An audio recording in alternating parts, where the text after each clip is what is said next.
Well, let's talk now a little bit. Okay, personal branding. We know what we need to do. Let's talk about social media.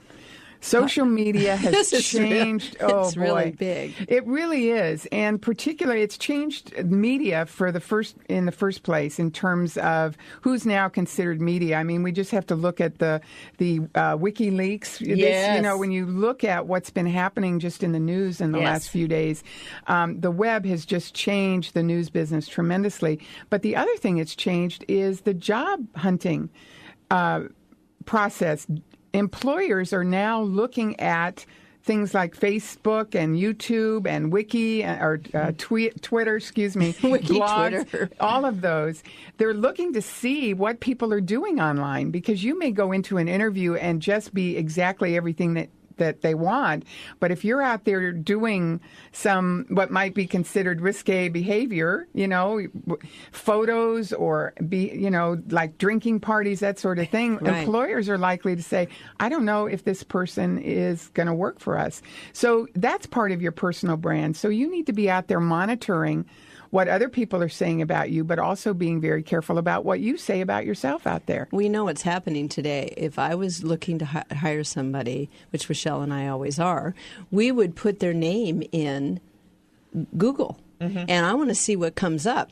And if it's going to tell me everything I want to know. Now, if nothing comes up, well, that's a good thing. But depends on what comes up. But on social media, can't you do those pictures, let's say? Can't you put it hidden so only certain friends get it? Or are you saying avoid it completely? I would say if you don't want your mother to see it, that don't put it up there. I think that everything lives online forever. It's the same thing with bad interviews. One of the things I say is, if you're going to do an interview, call me first, so that because a great interview can really go a long way, but a bad interview lives forever. And so you really want to be cautious. I mean, it is your personal brand. So I think protecting it, investing in it, and building in it. And one thing, look at BP. How long is it going to take for BP, if ever, to overcome? I mean, it's like oil in the water, literally.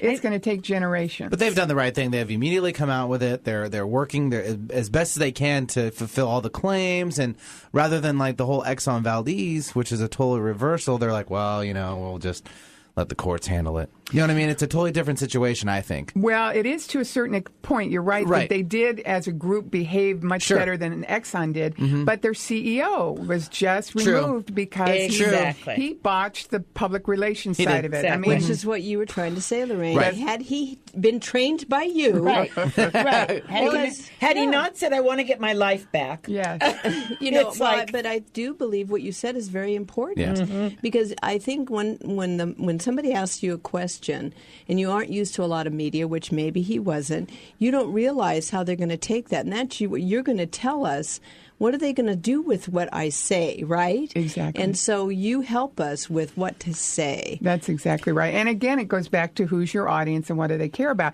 They've now replaced Tony Hayward with an American. That's exactly right. Because that's the focus right now. It's what happens here in America with this spill and the cleanup that's going to determine, in a large part, how well BP does in the next, at least PR-wise. So it's really going to be a great case study for media relations, disaster response, crisis communications, all of that.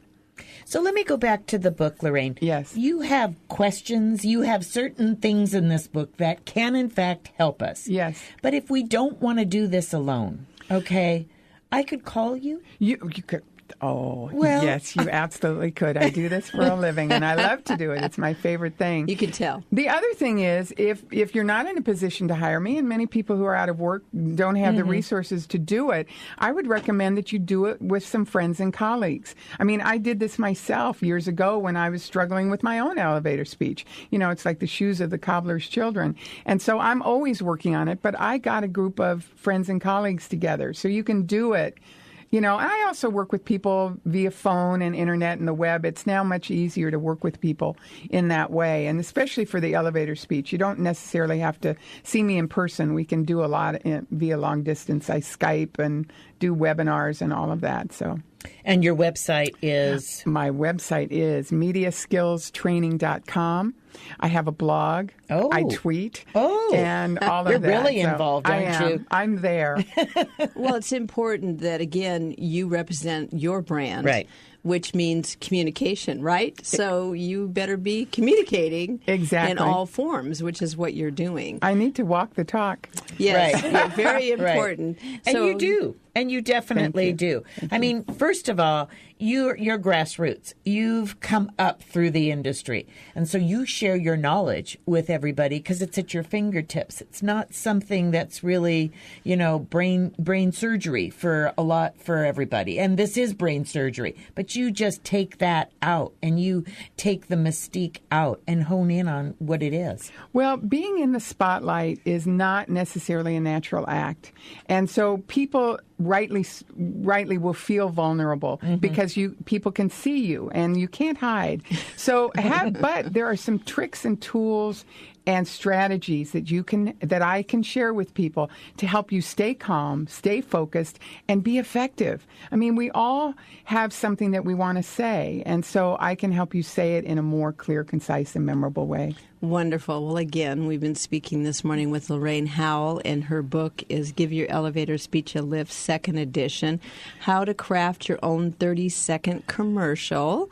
And this book, I'm sure, will be online very soon, so they can purchase it, mediaskillstraining.com. It's available as an ebook now on my website. Wonderful. The books are in shipment right now, and so I'll have them in hand. They'll be on Amazon very soon. Wonderful. Well, thank Can I you. ask, before we end this show, what do you think the biggest offensive thing is that people do? What do you think that the most offensive thing people There's do? so many.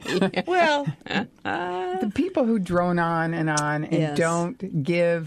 they don't have no awareness of their audience or the people they're speaking to. They're so caught up in what they want to say, they forget about the other half of the conversation. Me. yeah, well, Lorraine said something a while ago, which I found very interesting to us. When you get a guest that talks in acronyms that are, if they're a doctor and they only talk doctor talk, it's so frustrating for a listener. Yeah. And I think that was so paramount for you to share that with us because it's our responsibility to say, what do you mean by that? Exactly. And you're very good at it, like the PAR, P-A-R, the problem, the action, the result. You made that stick with us because you made it very real and very easy. Thank you. And that's from years. I was a producer in television for 12 years in live interview format. So I saw hundreds of people coming through our studio doing the exact same thing, either confusing the audience or missing an opportunity to really communicate some important information. So that's how I developed this facility. And so it's fun. It's how I think, and it's easy. And so I can pass along that wisdom to people who really want to be better in the spotlight. And she does, you. too. Keep it simple. Keep it simple. Thank you very much. Thanks, Again, Lorraine. that's mediaskillstraining.com. You can go there, find out everything about Lorraine Howell. We're going to take a quick break. This is Chat with Women. We'll be right back.